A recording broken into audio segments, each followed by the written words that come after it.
The war had ended 3 months ago. At least, that was what the galaxy kept telling itself. But on the shattered world of Vera Prime, the scars of the conflict were impossible to ignore. Entire cities lay in ruins beneath dark skies, stained by orbital bombardments. Millions were dead. Millions more carried wounds that no machine could repair. Among them was Commander Lyra. Once, her name had inspired hope across hundreds of star systems. She had led impossible counterattacks against the Void Swarm, an ancient cosmic enemy that consumed entire civilizations.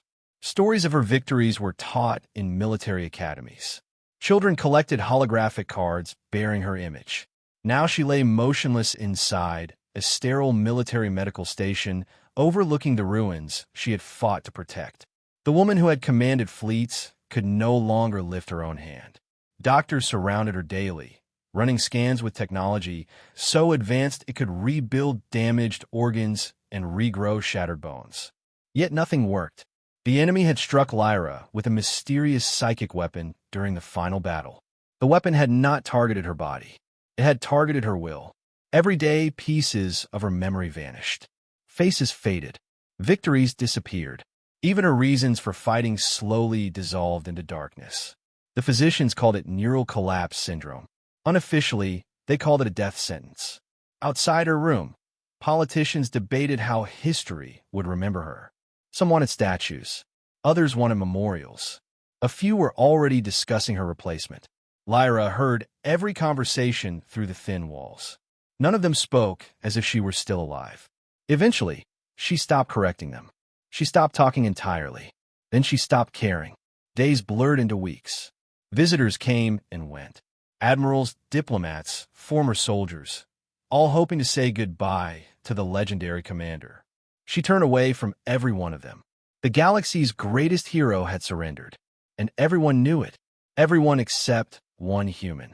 Late one evening, while a violent storm rattled the station windows, a maintenance worker entered her room to repair a malfunctioning life support console. His name was Ethan. Unlike the officers and politicians, he didn't freeze when he saw her. He didn't salute. He didn't ask for stories from the war. He simply fixed the machine. When he finished, he glanced toward the bed. For a moment, he noticed something nobody else had.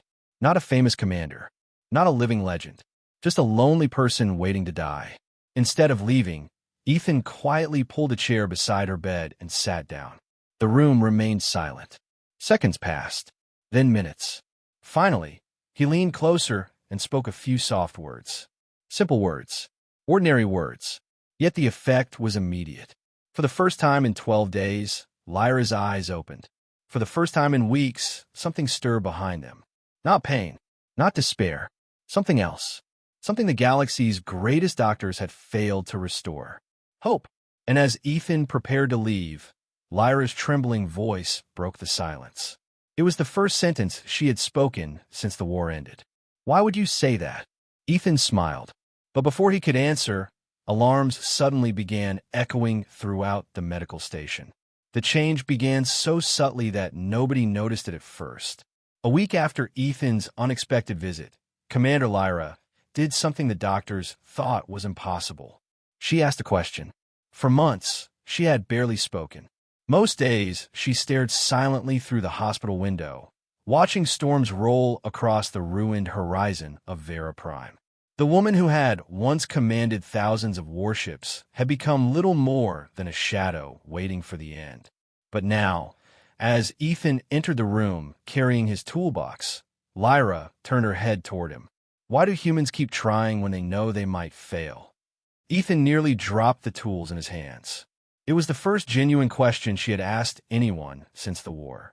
From that day forward, their conversations became a daily routine. While doctors monitored her condition and politicians continued arguing about her legacy, Ethan sat beside her bed and shared stories from Earth. Not stories about famous leaders or legendary warriors. Stories about ordinary people. A father working 3 jobs to support his family. A mountain climber who failed 6 times before reaching the summit. A young girl who spent years learning to walk again after a terrible accident. Each story carried the same message. Failure was not the end. Giving up was. At first, Lyra listened silently. Then she began asking more questions. Soon she wanted details, then opinions, then debates. The doctors watched in disbelief. Something extraordinary was happening. Her neural scans were improving. Damaged pathways inside her brain were reconnecting. Memory centers that had shown no activity for months suddenly began responding. Areas consumed by psychic corruption were slowly recovering. Medical experts reviewed the data repeatedly, convinced there had to be an error. There wasn't. Commander Lyra was getting better. For the first time since the war ended, she left her bed and stood beside the window. The simple act sent shockwaves through the station. News spread quickly. The galaxy's fallen hero was recovering. Yet nobody understood why. The treatments had not changed. The technology had not improved. The only new variable was a human maintenance worker who spent an hour talking with her every day. Far beyond known space, hidden inside a region of darkness untouched by starlight, another group noticed the change. The Void Swarm, the ancient enemy that had nearly conquered the galaxy. Deep within their colossal living fortress, countless alien minds were linked together in a vast psychic network. Nothing escaped their awareness, especially not their greatest weapon. For years, they had perfected a form of psychic corruption capable of destroying hope itself. Entire civilizations had surrendered without firing a shot. Countless leaders had collapsed into despair. No one had ever recovered. Until now, the swarm focused its attention on Lyra's mind. The corruption was fading. Worse still, fragments of hope were spreading through the damaged neural pathways they had carefully poisoned. Someone was undoing their work. Someone was breaking a weapon believed to be unstoppable. A ripple of alarm spread through the ancient collective consciousness. Who possessed such power? Who could reverse what they had created? As they searched through intercepted communications and hospital records, one name finally appeared. Ethan, a completely ordinary human. The discovery terrified them more than any fleet ever had. Because if one human could save Lyra, how many others could do the same? And for the first time in centuries, the Void Swarm made a decision driven by fear. The human had to be found and eliminated. Each conversation with Ethan seemed to clear another layer of darkness from her mind. Memories returned in fragments. Battlefields, fleet commands, desperate retreats, and something else. Something hidden. One night, a sudden flash of pain struck her like lightning. She saw the final battle again. She saw the enemy retreat, and then she saw what had been erased. The Void Swarm had never been defeated. The fleet they destroyed was only a vanguard. Beyond known space, hidden inside a region called the Black Expanse, the enemy's true armada had been gathering for years. Millions of living warships, a force large enough to erase every civilization in the galaxy. Lyra sat upright, breathing hard. "The war isn't over," she whispered. She reached for the emergency comm panel. Before she could activate it, the station lights went out. Alarms screamed through the corridors. Explosions shook the building. Masked infiltrators emerged from ventilation shafts and maintenance tunnels, cutting down guards with terrifying precision. Patients were rushed through smoke-filled hallways. Security forces fought desperately room by room. In the chaos, Ethan became trapped inside the station with Lyra and dozens of wounded civilians. He should have run. Instead, he stayed. He carried injured patients. He sealed damaged doors. He guided terrified children through collapsing corridors while enemy agents closed in. Twice he had a chance to escape. Twice he went back for someone else. Lyra watched him in stunned silence. He had no combat implants, no military training, no heroic reputation to protect. Yet he kept risking his life for strangers. Something inside her ignited. She remembered the commander she used to be, the woman who believed courage was not the absence of fear, but the decision that someone else mattered more. For the first time since the war, she felt that person returning. Then another memory burst through the shattered walls of her mind. Not a battlefield, not a fleet, a set of coordinates, and a hidden weapon the Void Swarm had desperately tried to erase from her memory. A weapon capable of saving the galaxy. Cliffhanger.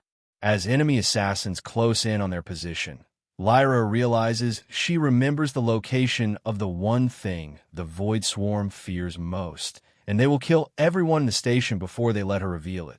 The revelation spread across the galaxy like a shockwave. Commander Lyra's recovered memory confirmed humanity's worst fear. The Void Swarm was still alive. Hidden beyond the black expanse, an enormous enemy armada had spent years rebuilding in secret. The fleet that had supposedly been defeated during the war was nothing more than a scouting force. The real invasion had the final battle began exactly as the Void Swarm had planned. And within minutes, it became a nightmare. Across the black expanse, thousands of allied warships surged toward the enemy armada. Entire civilizations had united for this moment. Human cruisers fought beside alien dreadnoughts. Fleets that had once been rivals now stood together against a common enemy. For a brief moment, victory seemed possible. Then the Void Swarm unleashed its ultimate weapon. A wave of invisible psychic energy exploded across the battlefield. The effect was immediate. Pilots forgot why they were fighting. Captains hesitated. Crew members stared blankly at their consoles as despair spread through their minds like a virus. On hundreds of ships, soldiers abandoned their stations. Some simply sat down and waited for death. Others became overwhelmed by memories of failure, loss, and regret. The psychic weapon did not destroy bodies. It destroyed hope. One by one, Allied formations began collapsing. History was repeating itself. The same weapon had shattered entire civilizations before. The same weapon had nearly killed Lyra. As warning reports flooded command channels, panic spread through the fleet. Admirals watched helplessly as morale plummeted. The greatest alliance in galactic history seemed only moments away from total defeat. Then Lyra stood from her command chair. For a moment, she stared at the chaos unfolding across her tactical display. The darkness pressing against her mind felt familiar. Years ago, it had almost consumed her. But this time was different, because she remembered something stronger. Not a military strategy, not a secret weapon. A simple sentence spoken by an ordinary human sitting beside a hospital bed. The words that had saved her life. Lyra activated every communication channel in the fleet. Millions of beings heard her voice. Calm, steady, unbreakable. As long as you're still here, she said, your story isn't over. Silence followed. Then something extraordinary happened. A human pilot shared how he survived the destruction of his homeworld. An alien engineer spoke about rebuilding her city after losing everything. A medic described saving lives during impossible odds. Ship after ship began broadcasting stories. Stories of survival. Stories of courage. Stories of refusing to surrender. The messages spread faster than the psychic weapon itself. Across the battlefield, despair met something it had never encountered before. Determination. The Void Swarm watched in confusion. Their weapon had conquered empires. It had broken heroes. It had ended wars before they even began. Yet now the victims were becoming stronger. For the first time in their ancient history, the collective mind of the swarm experienced something unfamiliar. Fear. The Allied fleet rallied. Morale surged. Formation lines stabilized. Then they counterattacked with a force and unity the enemy could not comprehend. Hours later, the Void Swarm's command network collapsed. Its fleets scattered. Its psychic weapon failed. And its reign of terror finally came to an end. Years later, peace flourished across the galaxy. During a visit to Earth, Commander Lyra stood before a monument honoring the heroes of the war. Great admirals were remembered there. Brilliant scientists. Legendary warriors. But one name always drew her attention. Ethan. Not because he commanded armies. Not because he won battles. But because when the galaxy's greatest hero had lost all hope, one ordinary human sat beside her and reminded her that life was still worth fighting for. And in the end, humanity's greatest strength was never its ships, weapons, or technology. It was the ability to create hope where none existed, and inspire others to keep going when every reason to quit stood before them.